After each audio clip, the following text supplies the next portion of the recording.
Our first Airbnb in Uganda was beautiful, spectacular, but so empty. Like everything that was supposed to be provided, that was listed when we were booking this Airbnb, was not made available. And food is so far away. For instance, we can't even cook. So to get food is like my guy had to go out for like almost 2 hours. And I'm like, where is this guy? Why is he not coming back? I mean, everything here is so beautiful. The space is clean. I specifically picked out this house because the space was so clean. I love clean spaces. So yeah, it was clean. There was no kitchen equipment. There was nothing to cook with. You can only boil water. There was no sugar to even make tea. There was no tea. There was nothing. No, even in the bathroom, there was nothing to bathe with. It was just cleaning equipment. Like we were here as cleaners to just clean the bathroom and use the bathroom and just keep cleaning. So yeah, it was really beautiful. It was really clean. I loved the space, but it was so empty. There was nothing. And when we reached out to the landlord, and the funny thing is, when we're coming in, the owner of the house tried to increase the price. He was like, oh, because it's urgent, because this. And I'm like, what are you talking about? He said he had changed the price, but he forgot to update the app. He forgot to update it on bookings.com and what's the other one? He forgot to update it. Yeah. So, and I'm like, how is that supposed to be on my part? Because if I see something and I'm like, okay, this price is okay, this is within my budget, and then you come and tell me that you want to increase the price when I'm already on my way to the apartment, that doesn't make any sense. That is not professional. That is not nice.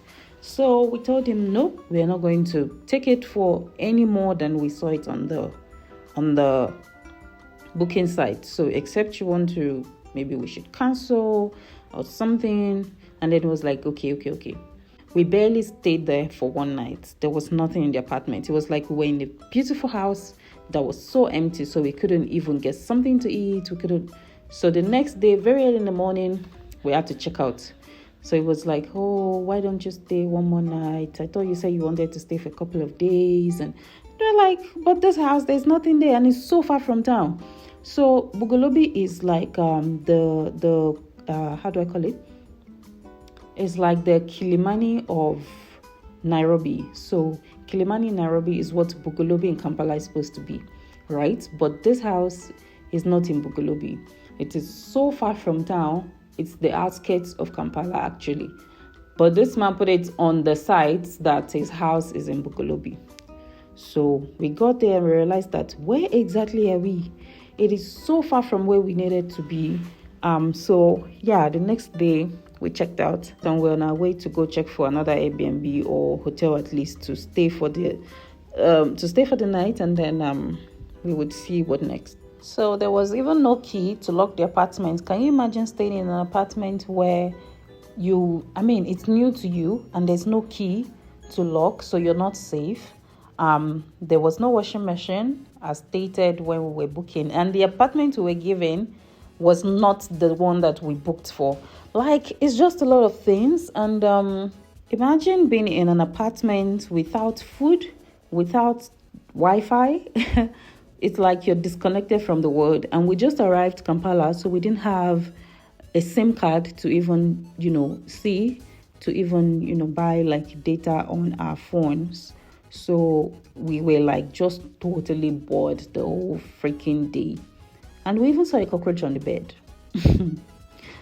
Oh gosh, it was just, and this was February 14th, like it was supposed to be Valentine's Day. I think we both remembered like in the evening, and it was like, oh, it's Valentine. I'm like, oh really? Oh, okay. I mean, like, well, and by the way, it's our first Valentine, and we would always remember our first Valentine because this Airbnb, yeah, we had such an experience.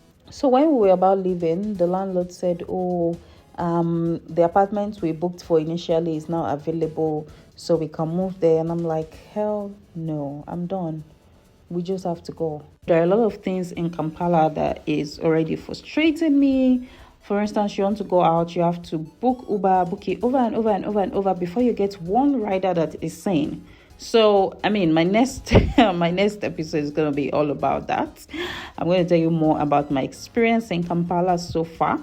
So guys, watch out. Do not forget to subscribe to my channel. My name is Missy. You can call me the Black Coffee without cream or sugar. I am a travel, fashion, and lifestyle content creator. See you in the next video. Bye.